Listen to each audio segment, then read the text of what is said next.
Ma chère Olivia, si je te dis Normandie, tu penses à quoi?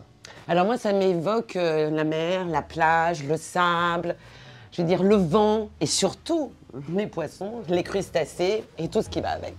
La crème, La crème, bien évidemment. le beurre. Le beurre, la Ouais. richesse des aliments.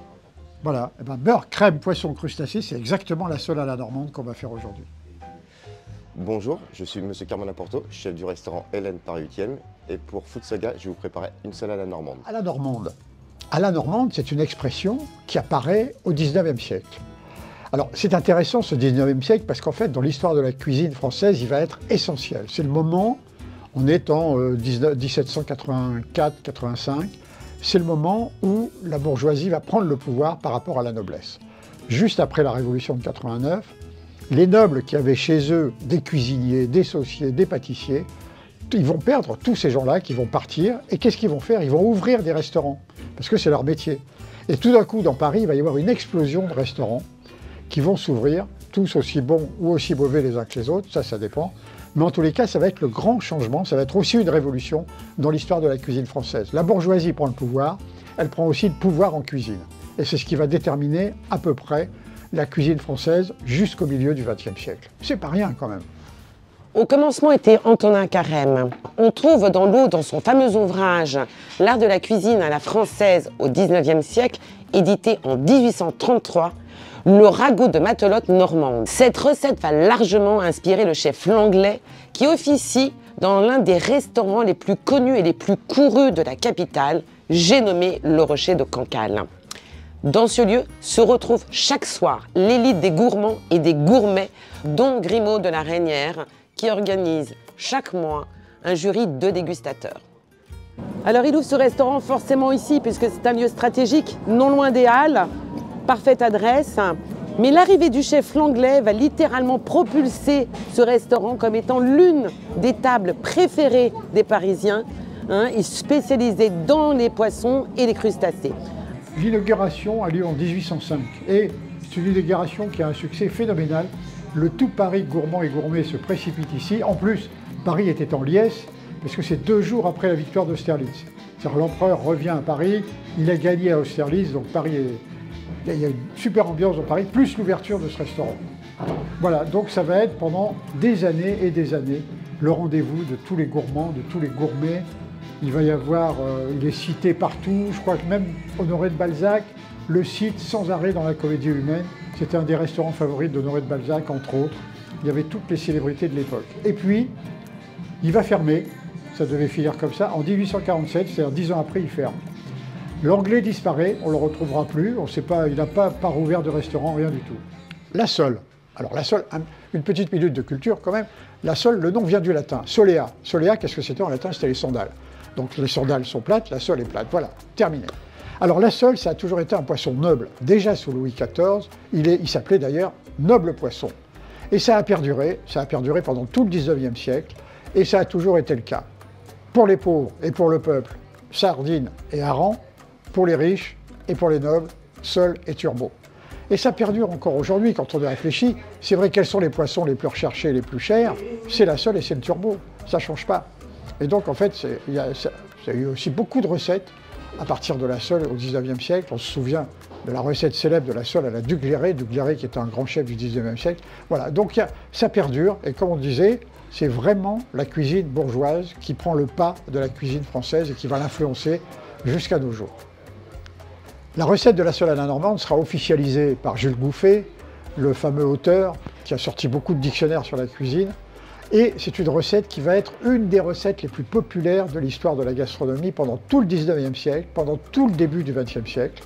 Et il semblerait, vu la composition de la recette qui est à base de crème, que c'est la nouvelle cuisine qui va faire un stop à la notoriété de la sole à la normande.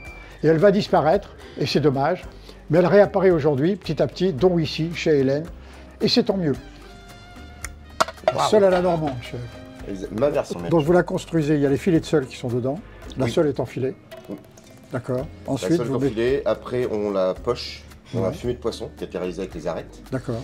Dans ce fumée de poisson, on fait pocher les coquillages. Une fois qu'ils sont ouverts, on filtre le jus. D'accord. On fait réduire ce fameux jus, on le monte au beurre, on le crème et on le poivre. Écoutez, c'est magnifique. C'est la seule à la normande en vol au vent. C'est ça. Parfait. En tous les cas, bravo, parce que vous êtes un des rares à continuer à la faire à Paris. Je tiens à ma Normandie natale. Ben, c'est très bien, parce que c'est une très belle recette en plus. Délicieux. Merci. Merci, chef.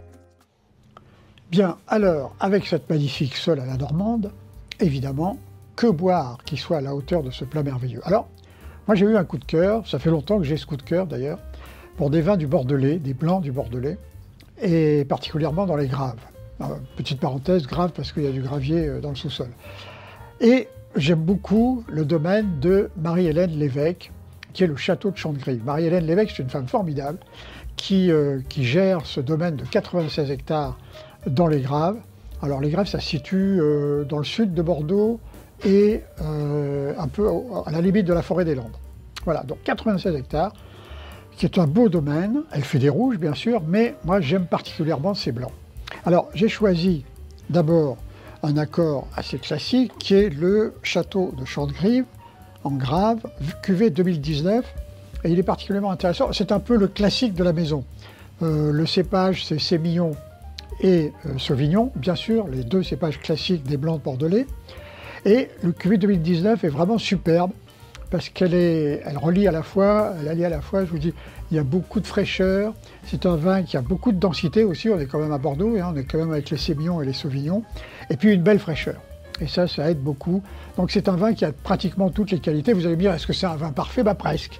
En tous les cas, c'est une très bonne affaire, parce que c'est un vin qui est chez les cavistes à 10 €. Et je vous prie de croire qu'à ce prix-là, c'est vraiment un très très beau vin. Alors qui sera très bien sur la sole à la normande, qui sera excellent aussi pour tous les poissons à chair blanche. Voilà, château de Chantgrive, cuvée 2019. Alors ensuite, voilà un deuxième vin, toujours dans le domaine de Chantgrive, bien sûr. Et c'est un petit, le petit favori de moi et de Marie-Hélène Lévesque également, c'est la cuvée Caroline. Alors la cuvée Caroline, j'ai choisi avec Marie-Hélène Lévesque la cuvée 2018, qui est donc un peu plus âgée que le précédent. Alors c'est un vin un peu particulier. D'abord, c'est une parcelle de 15 hectares sur lequel elle travaille en culture raisonnée.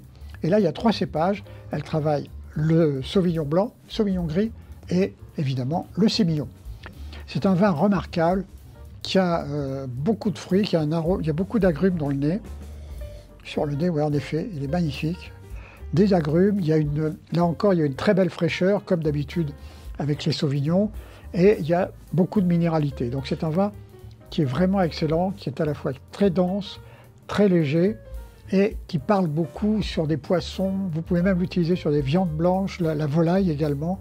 Et bien sûr, il sera absolument parfait sur cette magnifique sole à la normande que nous a servi le restaurant Hélène. Voilà, un nez magnifique d'agrumes. Hein. Il y a beaucoup de fruits dans la cuvée Caroline. C'est un très joli nom d'ailleurs en plus. Ouais, parfait. Vraiment, un vin superbe. 15 € en caviste, hein, c'est une affaire aussi. Hein.